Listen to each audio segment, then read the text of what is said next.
Welcome to another new episode of the Declutter Me podcast with myself, Shelina. I hope you're well wherever you are in the world. This week, I went out of my comfort zone and I decided to do an Instagram live with a brand that I was collaborating with. And yeah, it was weird.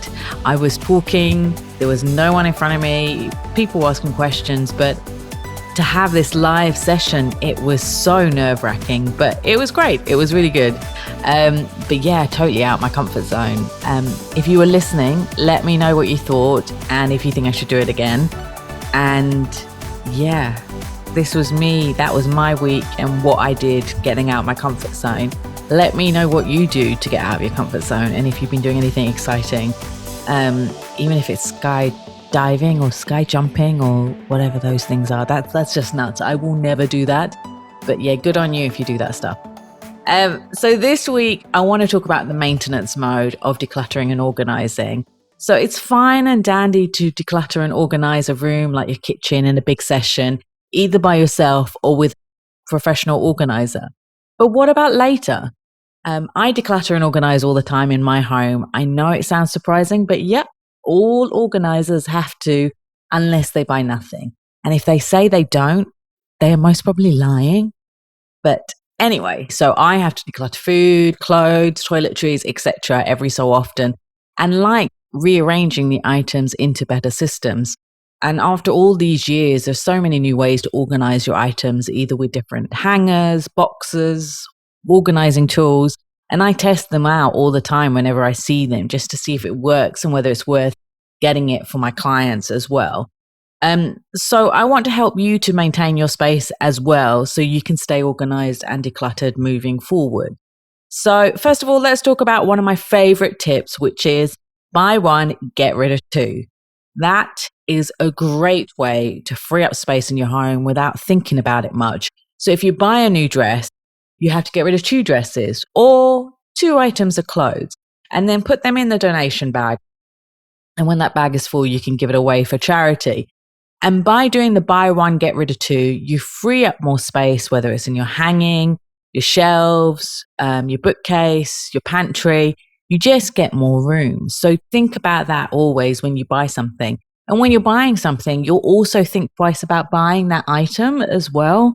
And what I like doing is walking around with that item in the shop and just walking around and looking at other things. And then I will think at the last minute not to get it. So, and sometimes I do buy the item. I'm not going to lie. I do like shopping, but it's a good way to reduce how much I do shop and how much I do spend. So buy one, get rid of two. Another tip, as I just said, was to keep a bag or basket on the side or in your closet. And every time you see something you do not like, wear, touch, enjoy, put it in that bag. And then when it's full, give it away for donation, trash, or sell it. For maintaining the organized systems, remember there is a place for everything. Put away the items you take out back into its place when you finish with it. And there should be nothing lying around anywhere. And if you maintain that, it makes it easier for you and it means that you can find everything in less than 5 seconds moving forward. So always remember the mantra, a place for everything. Maintenance doesn't mean you have to declutter every day. However, with areas like the kitchen, your closet, there should be maintenance every day just by cleaning and putting the items back in their place. For areas like the pantry, that can be reviewed every month or every quarter to check for old food, etc. So, think about that. So the areas that you have to work on most of the time are the ones that you use all the time. So that's your wardrobe, your bathroom, and your kitchen. The other areas, you don't have to review it that often. Make it a quarter, make it every month, depending on how much you use it. If it's a storeroom, you could do it every half a year, most probably. Also think about it if you move into different seasons. So we don't have that really, except for like in November, December, it's cold.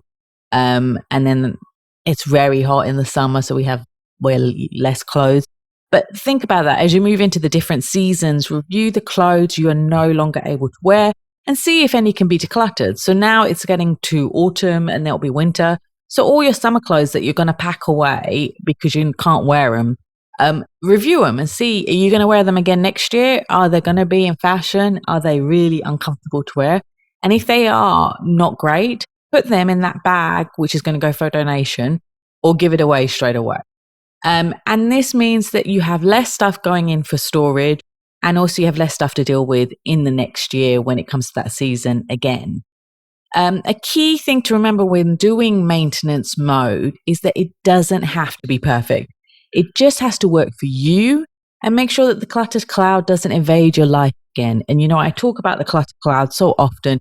You feel overwhelmed, you feel frustrated, you feel upset. You wake up and you're upset from looking at the clutter straight away. I don't want you to have that cluttered cloud on your head, around you, swirling around. So that's why we're doing this maintenance mode, is to make sure that you don't have this cluttered cloud anymore moving forward. So also, when you're decluttering and organizing, I want you to have happy thoughts while you're doing this. So listen to music. I listen to Madonna, obviously, and 80s music while I'm doing the maintenance, decluttering and organizing. And I've seen friends and clients put on brain dead TV such as Judge Judy and Real Housewives. And that's on in the background while we're doing the work. So make sure it motivates you while you're organizing your home. And schedule the maintenance session every few weeks or months, as I said, depending on the area that you're working on. If you haven't got time to do it yourself, book a session with an organizer who can come every few weeks or every few months to your home and make sure that the systems are back in place. Finally, I want you to remember that all this maintenance is so you can find your stuff in less than 5 seconds moving forward.